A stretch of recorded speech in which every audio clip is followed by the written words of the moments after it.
Major ডালিমের ভাষ্য মতে শেখ মুজিবুর রহমান ভালো মতে ইংলিশ বলতে পারে না। শেখ মুজিবুর রহমান স্বাধীনতা যুদ্ধের মৃত্যুর সংখ্যা বর্ণনা করতে গিয়ে 3,00,000-কে 3 মিলিয়ন বলে ফেলেছেন। এছাড়াও মেজর ডালিম আরও বলেন, বাংলাদেশ স্বাধীনতা যুদ্ধের সময় মেজর ডালিম শুধুমাত্র 2 জন মহিলাকে ধর্ষিত হতে দেখেছে, এছাড়া অন্য কাউকে তিনি ধর্ষিত হতে দেখেনি। কিন্তু আমরা জানি বাংলাদেশ স্বাধীনতা যুদ্ধের সময় প্রায় 2 লাখের কাছাকাছি মা বোন ধর্ষিত হয়েছিল। কিন্তু তবুও কেন ডালিম শুধুমাত্র 2 জনকে দেখেছিল?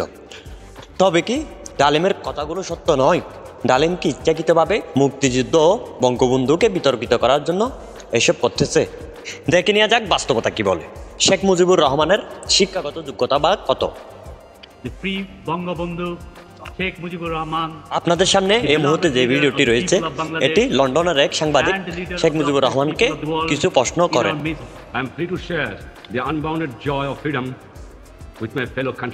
এবং সেই সময় শেখ মুজিবুর রহমান তার প্রতি উত্তরে ইংরেজিতে সেই প্রশ্নের উত্তর দেন।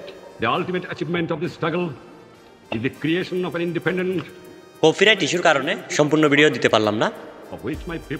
বঙ্গবন্ধু শেখ মুজিবুর রহমানের এরকম একাধিক ভিডিও রয়েছে ইউটিউবে, আপনারা ইউটিউবে সার্চ করে দেখে নেবেন।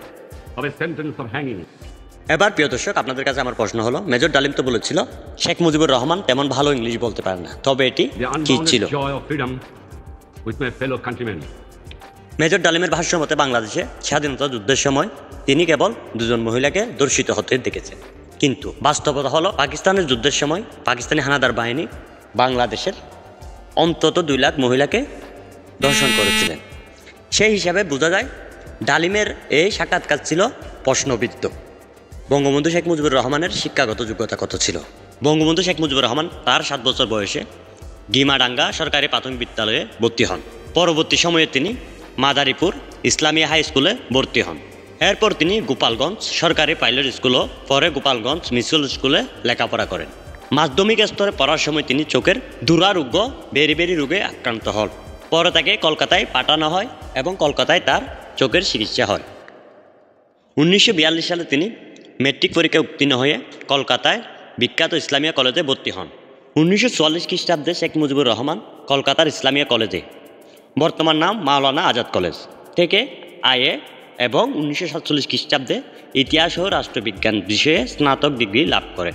কলকাতা বিশ্ববিদ্যালয়ের অধিভুক্ত এই কলেজটি তখন বেশ নামকরাই ছিল। তো প্রিয় দর্শক, এবার বুঝলেন তো শেখ মুজিবুর রহমান কেমন শিক্ষিত ছিল।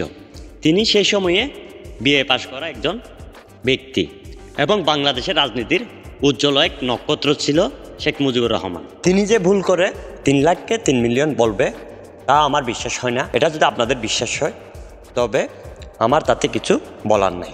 এবং আরও সত্য হলো, শেখ মুজিবুর রহমান বলার আগেও বিদেশি কিছু গণমাধ্যম বাংলাদেশের স্বাধীনতা যুদ্ধ চলাকালীন সময় একাধিক পত্রিকাতে সেই নিউজ ছড়িয়েছে। আর সেই সময় বঙ্গবন্ধু শেখ মুজিবুর রহমান ছিল পাকিস্তানের জেলে বন্দি। হয়তো শেখ মুজিবুর রহমান মিথ্যা বলতে পারে, তবে এই নিউজ মিডিয়াগুলো তো আর মিথ্যে বলবে না। এই ছিল আজকের ভিডিও সম্বন্ধে আপনার মন্তব্য কি অবশ্যই কমেন্ট বক্সে জানাবেন। ধন্যবাদ।